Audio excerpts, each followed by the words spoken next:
तो दोस्तों स्वागत है आप सभी का आपके अपने यूट्यूब चैनल पर। मैं हूं सविता। दोस्तों आज की क्लास है बीएड सेकंड ईयर की, जिसमें आज हम पेपर फर्स्ट के यूनिट 4 का एक टॉपिक कवर करेंगे, मानसिक स्वास्थ्य का। जानेंगे कि मेंटल हेल्थ का अर्थ क्या होता है, इसकी परिभाषा और भी कई सारी चीज़ें इस टॉपिक के बारे में कवर की जाएंगी इस क्लास में। तो आप एंड तक बने रहिएगा और अगर अब तक चैनल को सब्सक्राइब नहीं किया है तो ज़रूर कर लीजिएगा। देखिए इस टॉपिक को आपके सिलेबस में दिया गया है, इसलिए पढ़ना बहुत ही ज़रूरी है।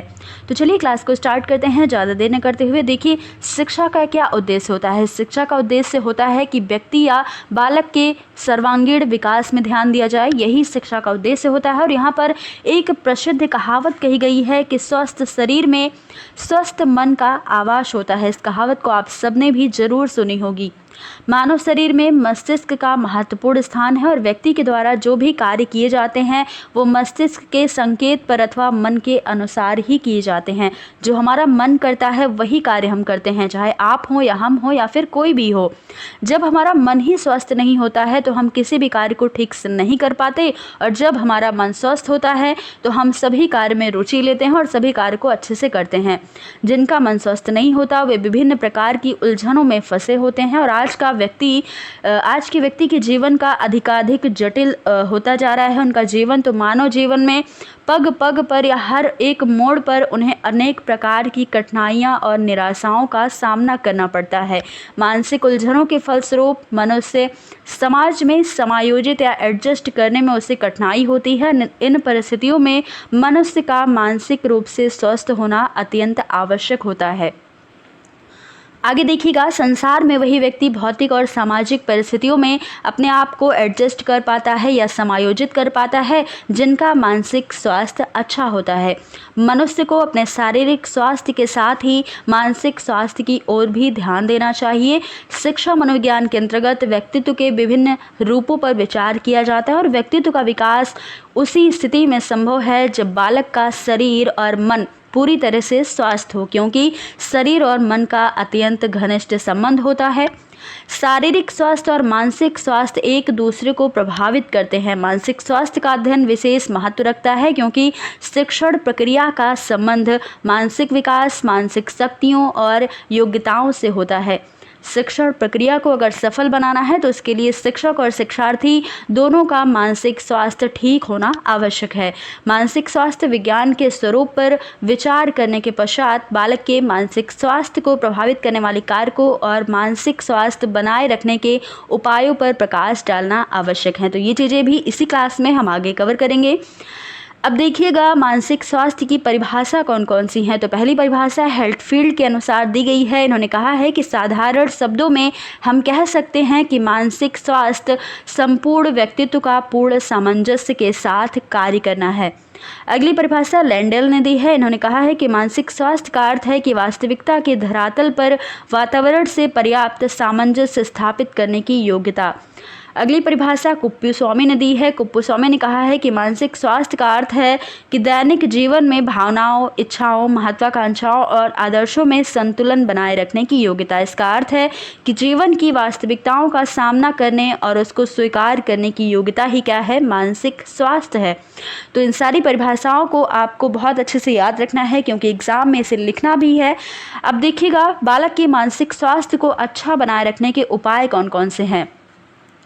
तो बालक के मानसिक स्वास्थ्य के साथ ही उनके शारीरिक स्वास्थ्य के साथ उनके मानसिक स्वास्थ्य का एक विशेष महत्व होता है और बालक के मानसिक स्वास्थ्य को अच्छा बनाए रखने में परिवार, विद्यालय और समाज, इन तीनों का विशेष योगदान होता है। यहाँ बालक के मानसिक स्वास्थ्य को अच्छा बनाए रखने और उन्नत करने में परिवार, विद्यालय और समाज, इन तीनों के बारे में हम बहुत अच्छे से पढ़ेंगे। तो पहला है विद्यालय के ऐसे कौन कौन से कार्य हैं जो बालक के मानसिक स्वास्थ्य को अच्छा रख सकते हैं। पहला है पारिवारिक के कार्य। बालक के मानसिक स्वास्थ्य की रक्षा करने में परिवार की महती भूमिका या महत्वपूर्ण भूमिका होती है। परिवार बालक के मानसिक स्वास्थ्य को अच्छा बनाए रखने के लिए कुछ इस प्रकार से सहायक हो सकता है। तो पहला जो कारक है, विकास के लिए आवश्यक सुविधाएं उपलब्ध करना। विभिन्न मनोवैज्ञानिकों का विचार है कि मानसिक रूप से स्वस्थ बालक 6 वर्ष की आयु में स्वतंत्रता, आत्मविश्वास और उत्तरदायित्व की भावना का विकास उनका हो जाता है और परिवार को बालक की शारीरिक और मनोवैज्ञानिक आवश्यकताओं की पूर्ति, उनकी रुचि और आकांक्षाओं के हेतु आवश्यक सुविधाएं प्रदान करनी चाहिए, जिससे बालक के मानसिक योग्यता के विकास का पूर्ण अवसर उन्हें प्राप्त हो सके। तो ये कार्य परिवार के द्वारा किया जा सकता है जो बालक के मानसिक स्वास्थ्य में योगदान देता है। अगला है परिवार का स्वस्थ वातावरण होना। तो बालक के मानसिक स्वास्थ्य को बनाए रखने हेतु परिवार का वातावरण स्वस्थ और शांतिपूर्ण होना चाहिए। परिवार के सभी सदस्यों में प्रेम और सद्भावना होनी चाहिए। बालक को उसके रुचि के अनुसार कार्य करने हेतु प्रोत्साहित किया जाना चाहिए। यदि परिवार में स्वस्थ और शांतिपूर्ण वातावरण नहीं होगा, बालक का मानसिक स्वास्थ्य जो है इस पर बुरा प्रभाव पड़ेगा और अवरुद्ध हो जाएगा मानसिक स्वास्थ्य। आगे है माता पिता का उचित व्यवहार करना। तो माता पिता का उचित व्यवहार बालकों के मानसिक स्वास्थ्य की रक्षा और विकास में सहायक होते हैं।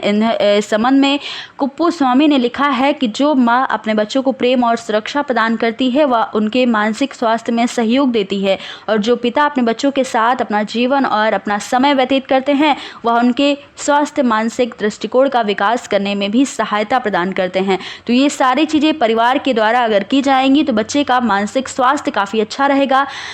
आगे है विद्यालय के ऐसे कौन कौन से कार्य हैं। तो देखिएगा, पहला कार्य विद्यालय का है कि स्वच्छ वातावरण रखना।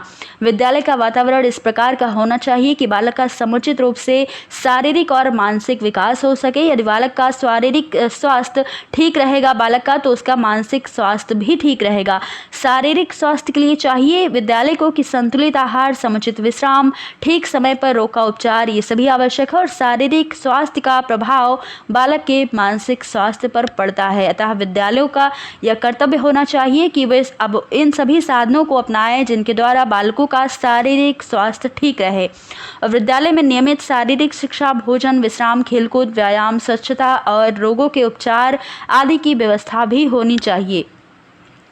अगला कार्य है विद्यालय का कि शिक्षकों का स्नेहपूर्ण व्यवहार करना विद्यार्थियों के साथ। यदि विद्यार्थियों के प्रति शिक्षक का व्यवहार सहानुभूतिपूर्ण और प्रेमपूर्ण है तो इससे अध्यापक के प्रति आदर भाव उत्पन्न होता है।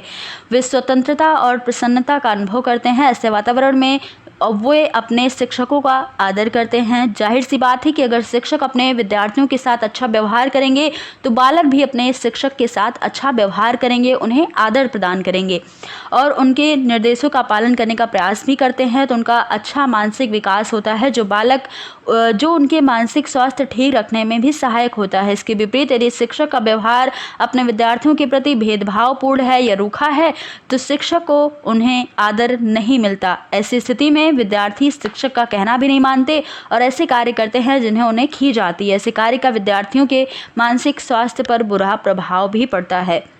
अगला कार्य है संतुलित और उचित पाठ्यक्रम रखना। तो असंतुलित पाठ्यक्रम के बोझ से विद्यार्थियों का मानसिक थकान होती है उन्हें, और वे अध्ययन में कम रुचि लेते हैं और पढ़ाई को एक बोझ समझने लगते हैं। अतः विद्यालय को यह आवश्यक है कि पाठ्यक्रम संतुलित होना चाहिए, लचीलापन होना चाहिए पाठ्यक्रम में, जिससे कि विद्यार्थियों के ज्ञान में अपेक्षित वृद्धि हो सके और उनके मस्तिष्क पर विपरीत प्रभाव न पड़े। तो यह आवश्यक है पाठ्यक्रम क्रियाओं के द्वारा अध्ययन के प्रति विद्यार्थियों में रुचि का विकास किया जाए। अगला है संतुलित गृह कार्य देना। तो विद्यार्थियों को उतना ही गृह कार्य दिया जाए जितना कि प्रतिदिन उन्हें पूरा कर सकें, क्योंकि विद्यार्थी जो है उन्हें अपने गृह कार्य के सिवा घर जाकर के उन्हें अपने माता पिता को भी समय देना है, अपने समाज में चीज़ें सीखनी है, समाज के साथ सामंजस्य स्थापित करना है, तो हर एक चीज़ें विद्यार्थियों को करना है। इसलिए ऐसा गृह कार्य विद्यार्थियों को दिया जाए कि उन्हें हर एक चीज़ का समय मिल सके घर में। तो गृह कार्य को बोझ सा नहीं होना चाहिए। शिक्षक के लिए आवश्यक है कि वह प्रत्येक विद्यार्थी की मानसिक क्षमता एवं उनके शारीरिक स्वास्थ्य को ध्यान में रखकर ही होमवर्क दे, गृह कार्य दे। यदि गृह कार्य संतुलित है तो विद्यार्थी उसे सहर्ष पूरा करने का प्रयास करता है और उनके ज्ञान में उत्तरोत्तर वृद्धि भी होती है और उनका मानसिक स्वास्थ्य भी अच्छा रहता है।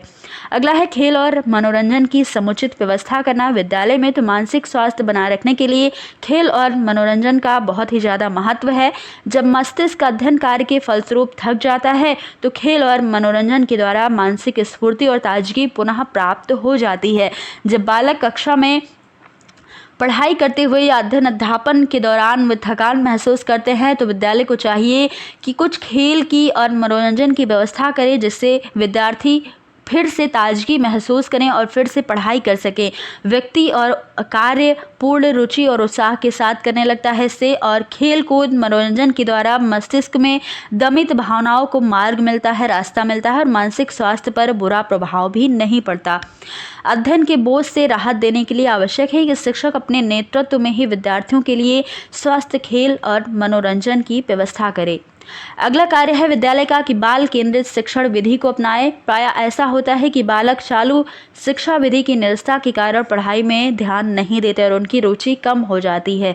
इसलिए आवश्यक है कि विद्यालय में बाल केंद्रित शिक्षण विधि अपनाई जाए, जैसे खेल विधि, प्रोजेक्ट विधि और मॉन्टेसरी विधि। इन सभी विधियों को विद्यालय में अपनाया जाना चाहिए और इन सभी नवीन शिक्षण विधियों के प्रयोग से जो क्रिया, व्यवहार, अभ्यास, स्नायु भाव और स्वतंत्रता के सिद्धांतों पर आधारित है, इनके बालक का स्वास्थ्य, मानसिक विकास इससे होता है। अगला है शैक्षिक और व्यावसायिक निर्देशन देना। तो बालकों के अच्छे मानसिक स्वास्थ्य के लिए यह आवश्यक है कि विद्यालय में उन्हें समुचित शैक्षिक व्यावसायिक निर्देशन मिले। ऐसा यदि होगा तो बालक विभिन्न विषयों के अध्ययन में रुचि लेगा और उसका अच्छा बौद्धिक विकास होगा। यदि उनका अच्छा विकास होगा तो उनका मानसिक स्वास्थ्य भी अच्छा रहेगा। तो दोस्तों, जो कार्य हैं ये विद्यालय के द्वारा किए जाने चाहिए, जिससे बालक के मानसिक स्वास्थ्य को योगदान मिल सके।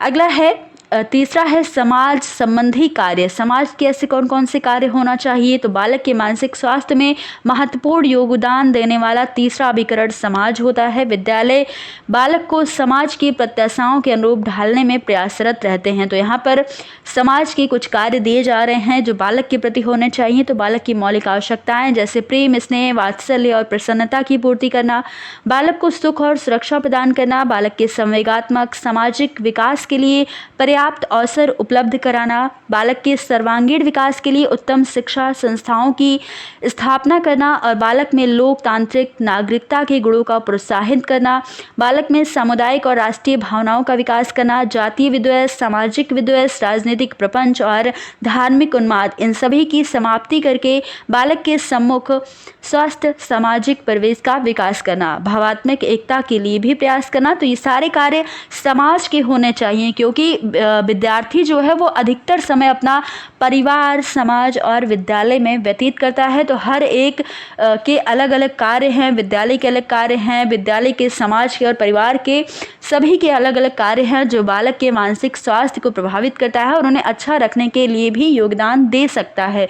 तो दोस्तों, ये थी आज की हमारी क्लास, जिसमें हमने मानसिक स्वास्थ्य के बारे में बहुत ही डिटेल से पढ़ा है, जाना इसका अर्थ और भी कई सारी चीज़ें इस टॉपिक के बारे में पढ़ रखी हैं। तो आपको अगर ये वीडियो पसंद आई तो इस वीडियो को ज़्यादा से ज़्यादा शेयर कर दीजिएगा, वीडियो को लाइक कर दीजिएगा, और अगर आप चैनल पर पहली बार हैं या चैनल को सब्सक्राइब नहीं किया है तो ज़रूर कर लीजिएगा। तो दोस्तों, फिर मिलेंगे अगली क्लास में कुछ नए टॉपिक के साथ। तब तक के लिए आप सब पढ़ाई करते रहिए। धन्यवाद।